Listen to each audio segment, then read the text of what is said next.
Time traveller செய்திகள். முதலில் தலைப்புச் செய்திகள். அதிபரின் பதவிக்காலம் தொடர்பான மனு எடுக்கப்பட்டுள்ள தீர்மானம். வைத்தியர் அர்ஜுனா தற்காலிக இடமாற்றம். சுகாதார சேவைகள் பணிப்பாளர் வெளியிட்ட தகவல். மட்டக்களப்பு விமான நிலையத்திற்கு அருகே மீட்கப்பட்ட 12 கண்ணிவெடிகள். 1700 ரூபாய் சம்பளம் குறித்து ராதாகிருஷ்ணன் வெளியிட்ட தகவல்.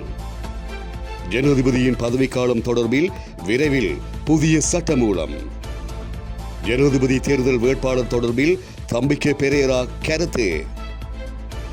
இந்து ஸ்டாரிராவை நிறுவும் சதிச்செயல். புதிய 3 குற்றவியல் சட்டங்கள். சீமான் கண்டனம். உத்தரப்பிரதேச காத்ரஸ் மாவட்டத்துக்கு ராகுல் காந்தி விஜயம். கனடா வரலாற்றில் முதல் பெண் ராணுவ தளபதி நியமனம். கனடாவில் வீட்டு வாடகை அதிகரிப்பு. ஆய்வில் வெளியான அதிர்ச்சி தகவல். தொடர்வென விரிவான செய்திகள்.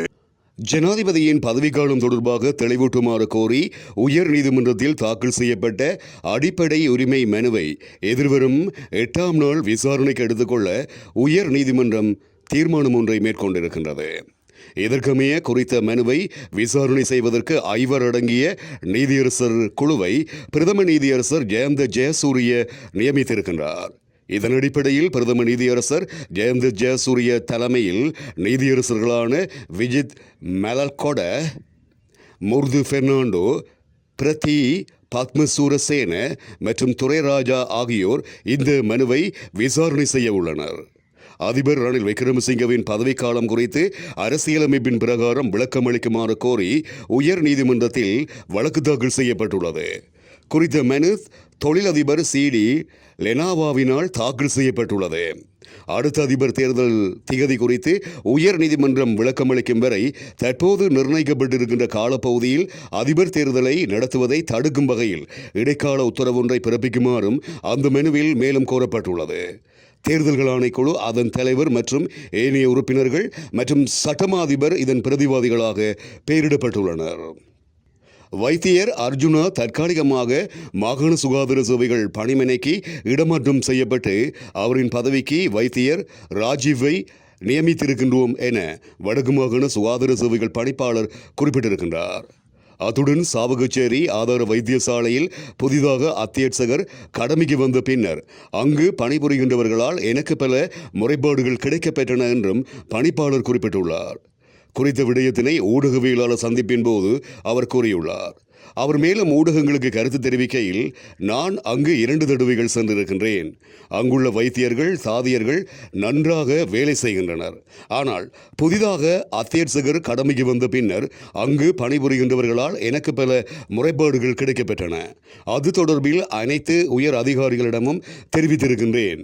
குறித்த விடயம் தொடர்பான விசாரணைகள் இடம்பெற்று வருகின்றன. வைத்திய அத்தியட்சகர் அர்ஜுனா ராமநாதன் தற்காலிகமாக மாகாண சுகாதார சேவைகள் பணிமனைக்கு இடமாற்றம் செய்யப்பட்டு அவரின் பதவிக்கு வைத்தியர் ராஜீவை நியமித்திருக்கின்றோம். இருப்பினும் குறித்த நியமனத்தை ஏற்காது வைத்திய அத்தியட்சகர் அர்ஜுனா ராமநாதன் தொடர்ந்தும் தான் பதவியில் இருக்க வேண்டும் என இருந்து வருகின்றார். தற்போது அங்கே சில அபிவிருத்தி திட்டங்கள் முன்னெடுக்கப்பட்டு வருகின்றன. மின்பரப்பாக்கி ஊடாக வைத்தியசாலைக்கான அபிவிருத்தியை மேற்கொள்வது தொடர்பான விடயங்களும் முன்னெடுக்கப்பட்டு வருகின்றன. இருப்பினும் இவற்றை செய்யவிடாது குறித்த அத்தியட்சகர் முட்டுக்கட்டையாக இருந்து வருவதாக வடக்கு மாகாண சுகாதார சேவைகள் பணிப்பாளர் மேலும் குறிப்பிட்டிருக்கின்றார். மட்டக்களப்பு விமான நிலையத்தின் எல்லையான திருப்பெருந்துறை பகுதியில் 12 நிலக்கண்ணிவெடிகளை கண்ணிவெடி அகற்றும் சர்வதேச நிலச்சுரங்க ஆய்வுக்குழுவான MAG அமைப்பினர் மீட்டெடுத்து நீதிமன்ற அனுமதியுடன் இராணுவத்தினர் அதனை வெடிக்க வைத்து செயலிழக்க செய்துள்ளனர். குறித்த நடவடிக்கையானது நேற்றைய தினம் இடம்பெற்றுள்ளது. யுத்த காலத்தில் திருப்பெருந்துறை வேளாங்கண்ணி தேவாலயத்துக்கு அருகில் அமைக்கப்பட்ட விமானப்படை முகாமை சுற்றி அந்த பகுதியில் ஏராளமான கண்ணிவெடிகள் நிலத்தில் புதைத்திருந்தனர். இந்த நிலையில் அங்கிருந்து விமானப்படை முகாம் மூடப்பட்டு படையினர் வெளியேறிய போதும் நிலத்தில் புதைக்கப்பட்ட கண்ணிவெடிகள் அகற்றப்படாமல் இருந்துள்ள நிலையில் அவற்றை அகற்றுமாறு படையினர் MAG கண்ணிவெடி அகற்றும் நிறுவனத்திடம் கோரியதை அடுத்து அந்த பகுதியினை அவர்கள் அடையாளமிட்டு கண்ணிவெடிகளை தேடி சோதனையிடும் நடவடிக்கையினை ஆரம்பித்தனர். இதன்போது அந்த பகுதியில் புதைக்கப்பட்டிருந்த 12 கண்ணிவெடிகளை கண்டுபிடித்து மீட்டெடுத்தனர். இதனை உடனடியாக செயலிழக்க வேண்டியதை அடுத்து நீதிமன்ற அனுமதியை பெற்று மின்னேரியாவில் இருக்கின்ற குண்டுகளை செயலிழக்கும் இராணுவ பிரிவினரை வரவழைத்து அதனை வெடிக்க வைத்து செயலிழக்க செய்திருக்கின்றார்கள். அந்த வகையில் குறித்த பகுதியில் மக்கள் குடியேறி வசித்து வருவதாகவும் தொடர்ந்தும் கண்ணிவெடிகள் உள்ள பகுதிகள் அடையாளமிட்டு சோதனை நடவடிக்கை இடம்பெற்று வருவதுடன் புதைக்கப்பட்டிருந்த கண்ணிவெடிகளில் மனிதர்களோ மிருகங்களோ இன்று வரை அதில் அகப்படாமல் காப்பாற்றப்பட்டுள்ளமை குறிப்பிடத்தக்கது. வர்த்தமானியில் அறிவிக்கப்பட்டதன்படி 1700 ரூபாய் சம்பளம் கிடைத்தால் மகிழ்ச்சி என நாடாளுமன்ற உறுப்பினர் மலையக மக்கள் முன்னணியின் தலைவரும் மற்றும் நுவரேலியா மாவட்ட நாடாளுமன்ற உறுப்பினருமாகிய வேலுச்சாமி ராதாகிருஷ்ணன் குறிப்பிட்டார். குறித்த விடயத்தை நுவரேலியாவில் இடம்பெற்ற ஊடகவியலாளர் சந்திப்பில் கலந்து கொண்டு கருத்து தெரிவிக்கும் போதே குறிப்பிட்டார். இது தொடர்பில் அவர் மேலும் தெரிவிக்கையில், பெருந்தோட்ட தொழிலாளர்களின் சம்பளத்தை 1700 ரூபாயாக அதிகரிப்பது தொடர்பில் தொழில் அமைச்சினால் வெளியிடப்பட்ட அதிவிசேட வர்த்தமானி அறிவித்தலை நடைமுறைப்படுத்துவதை தடுத்து உயர் நீதிமன்றம் இடைக்கால உத்தரவு ஒன்றை பிறப்பித்தது. கம்பெனிகளோடு எந்த ஒரு பேச்சுவார்த்தையும் செய்யாமல் வர்த்தமானி வெளியிட்டது ஒரு முட்டாள்தனமான செயற்பாடு. இது தோட்ட தொழிலாளர்களை ஏமாற்றும் செயற்பாடாகவே இருக்கிறது.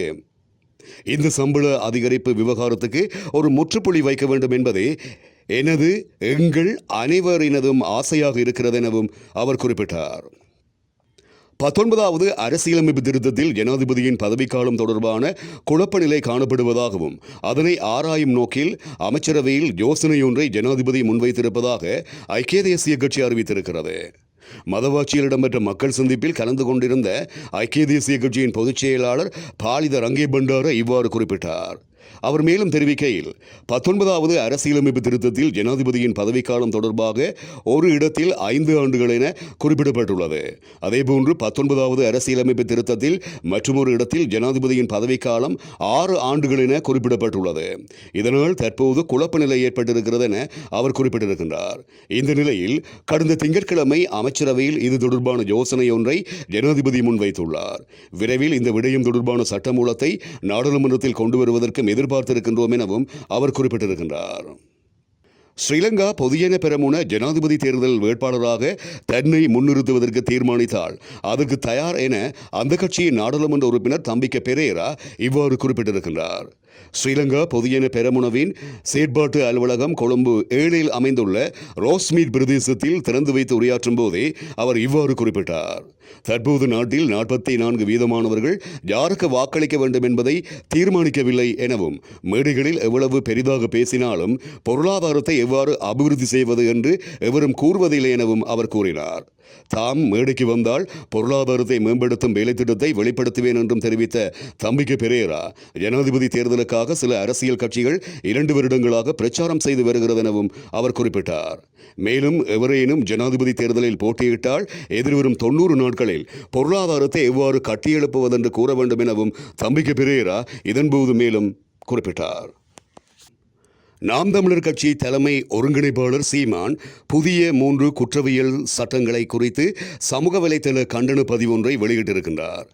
அரசியலமைப்பு சட்டத்துக்கும் அடிப்படை மனித உரிமைக்கும் எதிரான புதிய குற்றவியல் சட்டங்களை உடனடியாக திரும்ப பெற வேண்டும்.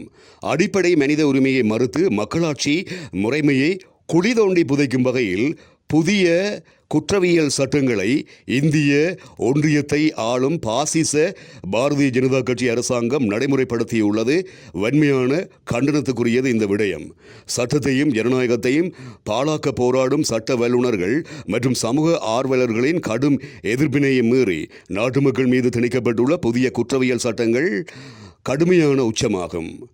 அத்தோடு இந்த சட்டம் ஒரு குற்றம் நடந்திருக்கிறதா என்பதை உறுதி செய்ய காவல்துறைக்கு 14 நாட்கள் கூடுதல் கால அவகாசமும் வழங்குவதால் 14 நாட்கள் வரை அது முதல் தகவல் அறிக்கையை பதிவு செய்யாமல் இருக்கவும் வழிவகுக்கிறது. இது ஒரு குற்றம் நடந்ததாக புகார் வந்தால் உடனடியாக முதல் தகவல் அறிக்கையை பதிவு செய்ய வேண்டும் என்கின்ற உச்சநீதிமன்றத்தின் முந்தைய தீர்ப்புக்கு முரணாக இயற்றப்பட்டுள்ளது. மேலும் தலைமை காவலர் மட்டத்திலான காவலர் ஒருவரை பயங்கரவாத குற்றச்சாட்டின் கீழ் எவரையும் கைது செய்ய முடியும். குற்றச்சாட்டப்பட்டவருக்கு மின்னஞ்சல் அனுப்புவது, அவருடன் விவாதிப்பது, ஒரு தேநீர் அருந்துவது கூட குற்றமாக காண்பிக்க முடியும் என்பது நாம் ஜனநாயக நாட்டில்தான் வாழ்கின்றோமா என்கின்ற ஐயத்தை எழுப்புகிறது.